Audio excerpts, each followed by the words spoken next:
Quem realmente está chorando? O cara que se justifica em entrevistas durante o ano todo, ou o cara que joga e responde dentro de campo? Essa semana tivemos aí o início dos playoffs da Champions com um dos mais aguardados jogos, Manchester City e Real Madrid, mas que ficou muito mais marcado aí pelas provocações do Manchester City contra principalmente o Vinícius Júnior. Tivemos bandeirão feito pela torcida mandando pararem de chorar. Cara, a torcida do Manchester City que acabou de ganhar Champions fazendo isso, mas vamos falar sobre isso daqui a pouco. Isso porque eu nem citei ainda o post que o Manchester City fez contra o Vinícius Júnior. Simplesmente Rodri com a bola de ouro e Vinícius Júnior entrando no vestiário ao fundo. Mas o engraçado foi que nem nisso o City conseguiu ter uma atitude de time grande. Não conseguiu manter a provocação que ele mesmo fez, porque ele foi lá e apagou o post. É engraçado também a gente ver que a torcida do Manchester City joga a culpa dessa polêmica da bola de ouro do Rodri pra cima do Vinícius Júnior, sendo que a decisão de não ir pra cerimônia não foi do Vinícius Júnior, foi do próprio Real Madrid, como instituição. Eles falam como se o Vinícius Júnior tivesse ficado chorando depois da premiação, mas o primeiro a citar um ao outro foi o Rodri depois, que ganhou a premiação, ficou provocando o Vinícius Júnior cantando junto com o Rubem Dias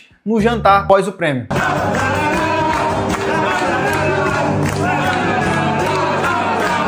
O Rodri logo no mesmo dia estava provocando o Vinícius Júnior. O Rodri que ficou se justificando em entrevistas aí porque estava afastado por conta de lesão, enquanto que o Vinícius Júnior só fez um post ali no Instagram falando que voltaria ainda mais forte, mostrando toda a sua determinação, e só isso. Ele não ficou chorando em nenhum momento. O mundo do futebol que realmente achou a injustiça de não dar essa bola de ouro pro Vinícius Júnior. E olhando todo esse contexto, se a gente fosse imaginar um jogador comum, talvez ele sentiria a pressão de ter que jogar contra o Manchester City dentro da casa dele, com toda essa atmosfera contra o jogador. Mas quando a gente olha a partida que o Vinícius Júnior fez, a gente já entende por que ele é tão diferenciado. No primeiro momento que o Vinícius Júnior toca na bola, o estádio todo vai ao camisa 7 do Real Madrid. E ele começa o jogo até errando alguns passes, errando algumas jogadas, porém a gente percebe logo depois que ele não estava desconexo ao jogo. Eram erros comuns. Todo jogador está sujeito, porque a partida que ele faz é simplesmente absurda, tanto que ele ganha o prêmio de melhor jogador da partida no final. Bom, e para os fãs de futebol, né, que vivem só de estatísticas e tudo mais, pode achar que foi um jogo singelo ali do camisa 7, já que ele terminou só com uma assistência e nenhum gol direto.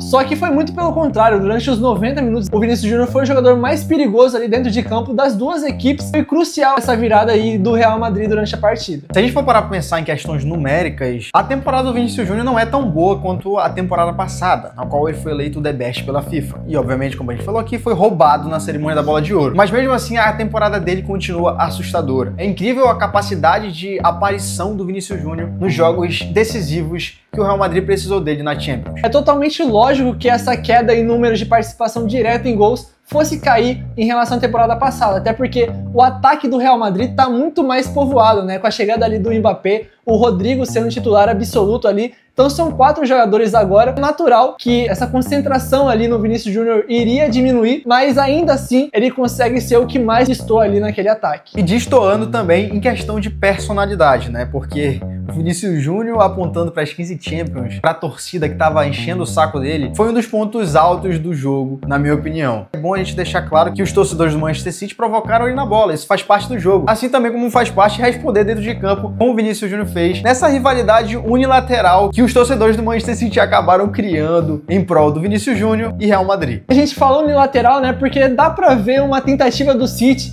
de rivalizar contra o Real Madrid, né, principalmente depois dessa Champions aí, que eles saíram como campeões, derrotando o Real Madrid ao longo da fase de mata-mata. Obviamente que quando você tá começando a se destacar no continente europeu, como o City ganhando sua primeira Champions aí, vai tentar mirar no maior time, no caso é o Real Madrid. Até porque atualmente rivalizar com os próprios ingleses na Champions League ficou um pouco difícil, né? A gente não viu um Liverpool e Manchester City, a gente não viu um Manchester City e Manchester United em nenhuma Champions, mas a gente já viu por temporadas seguidas Manchester City e Real Madrid. E se você chegou até aqui nesse vídeo, não se esqueça de inscrever nesse canal e ativar as notificações aí para ficar acompanhando a gente diariamente. Bem que o Real Madrid poderia fazer um bandeirão de resposta, né? Colocaria que o Vinícius Júnior já tem mais Champions League, título de Champions League do que o próprio Manchester City, sei lá, dá uma moralzinha aí pro Vinícius Júnior porque ele também merece. Isso é interessante, até porque é muito difícil do Manchester City sair com a classificação dentro do Santiago Bernabéu, né? A fase que tá o Manchester City, desse jeito, dentro da casa do Real Madrid, o dono da competição,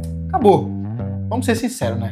Cara, eu vou tentar ser um pouco menos emocional aqui, eu vou dizer que ainda tá em aberto pelo menos, né, a vantagem é apenas de um gol, mas é claro que o Manchester City tem uma missão muito difícil, ainda mais se a gente for levar em conta aí o cenário atual dos dois times, né? O Manchester City ali na Premier League fora do G4, enquanto o Real Madrid liderando a La Liga e tudo mais. Então, o Manchester City tem uma tarefa aí muito difícil agora em solo espanhol. Deixa nos comentários aí quanto que você acha que vai ser o jogo lá dentro do Santiago Bernabéu. Lembrando que o Rudiger tá de volta para marcar o Haaland, que não havia feito nenhum gol no Real Madrid com o Rudiger jogando. E na minha opinião não vai fazer nenhum, mas deixa nos comentários a opinião de vocês e até o próximo vídeo.